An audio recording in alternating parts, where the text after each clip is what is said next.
اس video میں آپ ایک ایسی سنگر کی کہانی سنیں گے جس نے جنوں کی شادی میں پرفارم کرنے کے بعد گلوکاری کو ترک کر دیا۔ یہ داستان عرب دنیا میں مشہور ہے، لیکن بہت سے لوگوں کو اس کا علم نہیں۔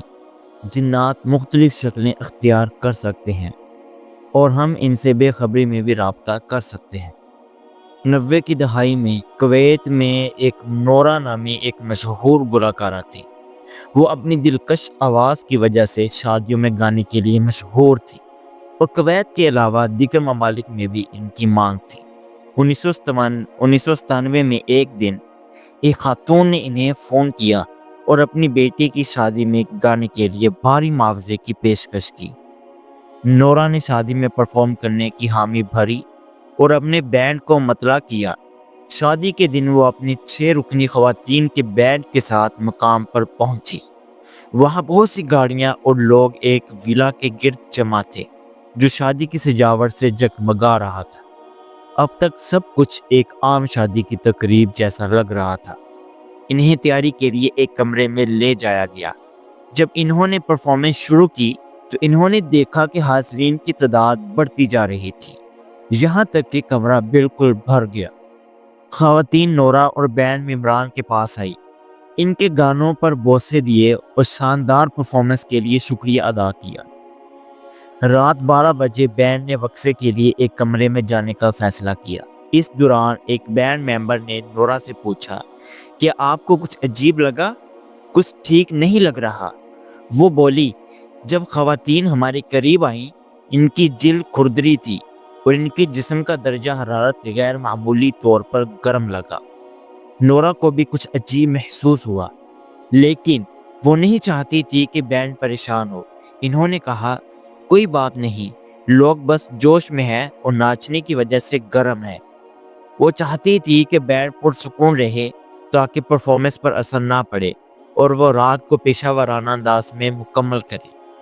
وہ پرفارمنس دوبارہ شروع کرنے واپس آئے، لیکن اس بار انہوں نے دیکھا کہ خواتین دیوانہ وار اور غیر معمولی انداز میں ناچ رہی تھیں۔ انہوں نے یہ بھی نوٹ کیا کہ یہ خواتین کے پاؤں انسانی نہیں لگ رہے تھے۔ بینڈ ممبران کے شکوک اب زیادہ پختہ ہو گئے۔ وہ خوف زدہ ہونے لگے اور ایک دوسرے کو ڈر کے مارے دیکھنے لگے، یہاں تک کہ ان کی آوازیں کانپنے لگی اور پرفارمنس متاثر ہونے لگی۔ نورا نے بلند آواز میں گانا شروع کیا اور بینڈ ممبران کی آنکھوں میں دیکھ کر اشارہ کیا کہ بس معمول کے مطابق جاری رکھو، لیکن ایک بینڈ ممبر مزید برداشت نہ کر سکی اور بے ہوش ہو گئی۔ شادی میں موجود ایک خاتون نورا سے پوچھا، اسے کیا ہوا؟ وہ کیوں بے ہوش ہوئی؟ نورا نے جواب دیا، ہم حال ہی میں بہت سی شادیوں میں پرفارم کر رہے ہیں۔ وہ شاید تھک گئی اور مغلوب ہو گئی۔ نورا اسے کمرے میں لے گئی اور پانی دیا۔ وہ بینڈ ممبر گھبراہٹ میں بولی، میں یہاں مزید نہیں رہنا چاہتی، میں جانا چاہتی ہوں، یہ لوگ انسان نہیں ہیں۔ نورا نے کہا، ہم جنوں کی شادی میں ہیں، ابھی نکلنا خطرناک ہو سکتا ہے، ہمیں فجر تک صبر کرنا ہوگا۔ نورا نے اسے منا لیا اور وہ دوبارہ پرفارمنس کے لیے واپس آئی۔ فجر کا وقت قریب آتے ہی انہوں نے دیکھا کہ حاضرین کی تعداد کم ہو رہی تھی اور ناچ سست پڑ گیا تھا۔ اچانک تمام روشنیاں بجھ گئیں اور وہ مکمل اندھیرے میں ڈوب گئے۔ بینڈ خوف سے چیخ اٹھی۔ نورا نے دل ہی دل میں قرآن پاک کی تلاوت شروع کی۔ انہوں نے بینڈ ممبران سے کہا، اگر ہم اس صورتحال سے نکلنا چاہتے ہیں تو ہمیں خود کو سنبھالنا ہوگا اور فوراً یہ جگہ چھوڑنی ہوگی۔ وہ ویلا سے باہر نکلے اور ایک بوڑھے شخص کو مسجد کی طرف فجر کی نماز کے لیے جاتے دیکھا۔ پہلے انہیں لگا کہ وہ بھی جن ہے، لیکن وہ نہیں تھا۔ بوڑھے نے حیرت سے پوچھا، آپ اس وقت اس جگہ پر کیا کر رہی ہیں؟ نورا نے جواب دیا، ہم اس ویلا میں شادی میں پرفارم کر رہی تھی۔ بوڑھے نے کہا، کون سا ویلا؟ نورا نے مڑ کر دیکھا تو وہاں ایک پرانا ویران گھر تھا، نہ کوئی گاڑیاں تھی اور نہ ہی شادی کی سجاوٹ۔ بوڑھے نے بتایا، یہ گھر 10 سال سے زائد عرصے سے خالی ہے اور مقامی لوگ اس کے قریب آنے سے ڈرتے ہیں کیونکہ یہاں سے چیخیں سنائی دیتی ہیں۔ اب یہ واضح ہو گیا کہ وہ واقعی جنوں کی شادی میں پرفارم کر رہی تھی۔